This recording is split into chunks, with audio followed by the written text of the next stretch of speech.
Imagine standing in the early morning light of Rome, a senator among a sea of anxious faces. The year is 39 AD, and the air is thick with the scent of fear, mingled with expensive perfume. The marble floors of the imperial palace vibrate with the weight of newly installed golden statues, each one a monument to a man who considers himself a deity. That man is the Emperor Gaius Julius Caesar Augustus Germanicus, more commonly known as Caligula. As you watch from the shadows of the Palatine Hill, he casually orders another execution, a swift and brutal consequence for those who haven't shown him sufficient reverence. Your hands tremble as you witness the young emperor, only 23, calmly stroking his favorite horse, Incitatus, while deciding the fate of your colleagues. Born in 12 AD, Caligula was once a hopeful figure to the Roman Empire. His childhood was spent with his father, the revered General Germanicus, among the Roman legions, who gave him his nickname, meaning little boots, for the tiny military footwear he wore. The same soldiers who adored him as a boy would later pray to survive his rule. His early reign seemed full of promise. He freed political prisoners, reinstated elections, and gave generous gifts to the people and the Praetorian Guard. But a mysterious illness in 38 AD changed everything. When he recovered, something in his eyes had shifted. The calculated cunning of a politician was replaced by an unsettling blend of paranoia and a godlike arrogance. Caligula began to blur the lines between emperor and deity. He demanded that his likeness be placed in temples across the empire, with interchangeable heads, so his image could be updated to suit the season.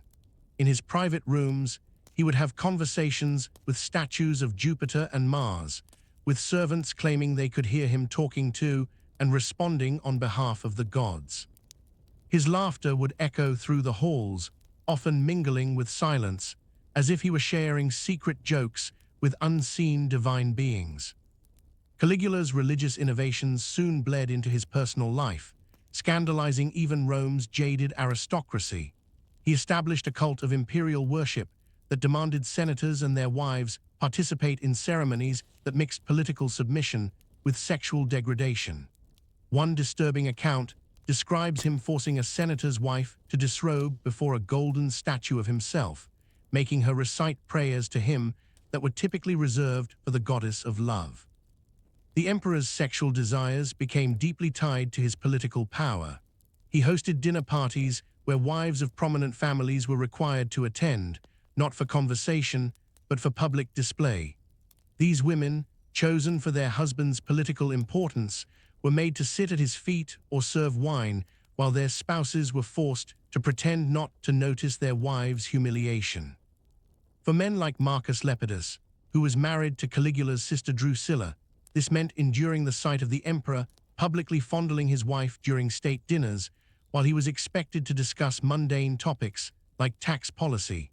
These public acts were a tool of psychological control, a way for Caligula to assert his absolute power over Rome's most influential families, while also satisfying his need for an audience during his most intimate moments.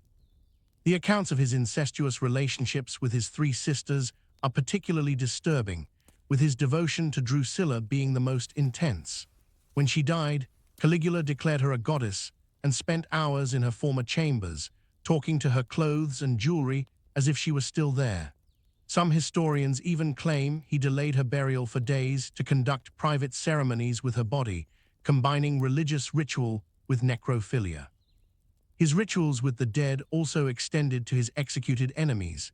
Instead of simple beheadings, he would demand condemned prisoners be brought to him for personal torture, often while he was naked or in a state of undress. One senator was tortured in a bathhouse, with Caligula alternating between inflicting pain and pleasuring himself, as if the suffering of his victim and his own sexual release were part of the same ritual. He also transformed the public spectacles of the arena into extensions of his private appetites.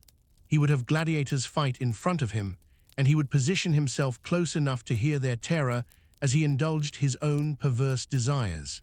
He even forced the wives and daughters of senators to fight in the arena, dressed in minimal armor that emphasized their vulnerability. The story of Caligula making his horse, Incitatus, A consul is well known, but the reality of their relationship was far more bizarre. Servants reported regular marriage ceremonies between the two, with the horse being hand-fed delicacies while Caligula delivered speeches about their eternal love. These ceremonies often concluded with the emperor engaging in sexual acts in the horse's presence. Caligula would spend nights curled against the horse in its stable, confiding his deepest fears and state secrets. He seemingly trusted the animal more than any human. The source of Caligula's twisted behavior may lie in his traumatic childhood. His father died under suspicious circumstances when Caligula was just 7, and his mother was exiled and imprisoned. He was raised by Emperor Tiberius, a deeply troubled ruler who indulged in cruelty and sexual perversion. It was under Tiberius's influence that Caligula learned that absolute power meant freedom from all moral restraints. He learned to associate power with the infliction of suffering and the degradation of others. Caligula's fourth and final marriage to Caesonia provides a chilling look into his psyche. Unlike his previous political marriages, this one was a partnership in depravity. She reportedly helped him orchestrate the humiliation rituals and was present during his torture sessions, offering encouragement.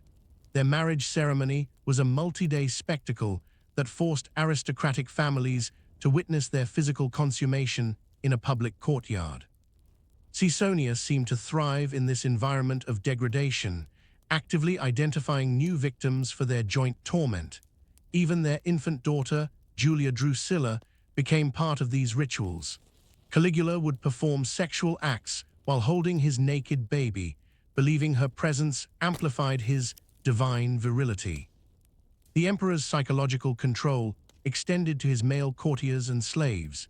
He kept a rotating collection of young men who served as both sexual partners and confidants for his paranoid fantasies.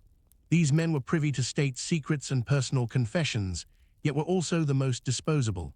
His paranoia about assassination led him to perform his most intimate acts in front of multiple armed guards, believing that the presence of witnesses could somehow protect him. Ultimately, it was the psychological toll of witnessing these horrors that led to his downfall.